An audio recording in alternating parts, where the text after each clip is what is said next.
CM Jagan పై దాడి case దర్యాప్తు speed అందుకుంది. పొలిటికల్ గా ప్రకంపనలు పుట్టిస్తున్న ఈ కేసులో నిందితుల్ని పట్టుకునేందుకు సిట్ ఏర్పాటైంది. మరోవైపు దాడి వెనుక కుట్ర కోణం ఉందని ఈసీకి ఫిర్యాదు చేసింది వైసీపీ.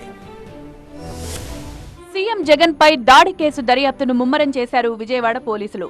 ఈ కేసు విచారణ కోసం ఎస్పీ స్థాయి అధికారి నేతృత్వంలో సిట్ ఏర్పాటు చేశారు Vijayawada CP Kranti Rana.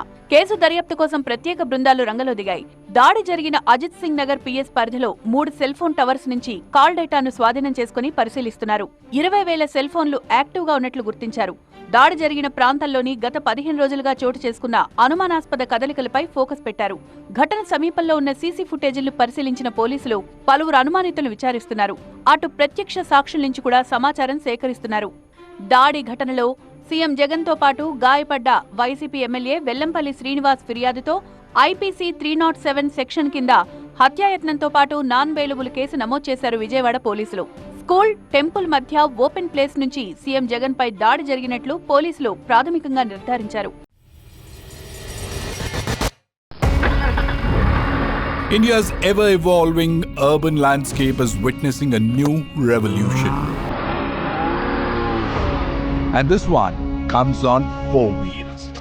The affluence has been growing. Cars are becoming more a reflection of what you are.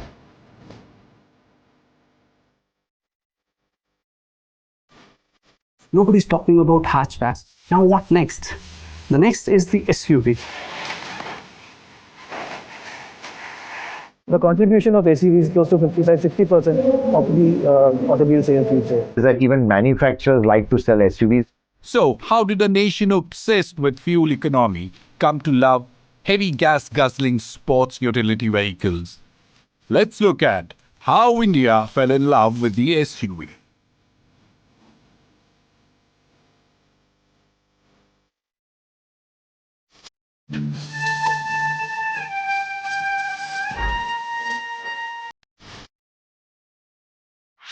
This and more.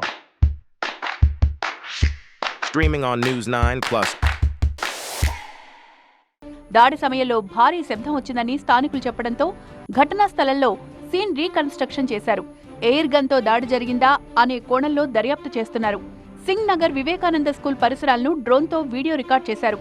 ఎక్కడి నుంచి దాడి జరిగింది, నిందితులు ఎటుపోయారనే దానిపై ఫోకస్ పెట్టారు విజయవాడ పోలీసులు. మరోవైపు జగన్ పై దాడికి సంబంధించి ఎన్నికల సంఘానికి ఫిర్యాదు చేశారు వైసీపీ నేతలు. సజ్జల రామకృష్ణారెడ్డి, మల్లాది విష్ణు సహా పలువురు సీఈఓతో భేటీ అయ్యారు. దాడి వెనుక కుట్రకోణం ఉందని ఈసీకి ఫిర్యాదు చేశారు. దాడి ఘటనపై టీడీపీ నేతల వ్యాఖ్యలు దారుణంగా ఉన్నాయని సజ్జలన్నారు. దాడిలో పవర్ఫుల్ ఆయుధం వాడారని ఆరోపించారు. షార్ప్ షూటర్తో దాడి చేసినట్లుగా ఉందన్నారు. చంద్రబాబు రెచ్చగొట్టే విధంగా మాట్లాడుతున్నారని సజ్జల విమర్శించారు. ఫ్యాన్ అనేది లేకుండా చేయండి, ఆ బాధ్యత మీది. మీరుండండి, తెలుగుదేశం పార్టీ మీతో ఉంటుంది. మీరు కన్నెర చేయండి, జగన్మోహన్ రెడ్డి మెసేజ్ చేయండి. ఇది ఎవరైనా రాజకీయాల్లో ఎప్పుడన్నా విన్నామా ఇలాంటి లాంగ్వేజ్ వాడడం? ఈయనకు మాత్రమే సాధ్యమే చంద్రబాబు నాయుడు గారు. ఈ దాడి ఒక పథకం ప్రకారము premeditated, cold blooded attempt on life. నిందితులను పట్టుకునేందుకు అటు పోలీసులు దర్యాప్తును ముమ్మరం చేశారు.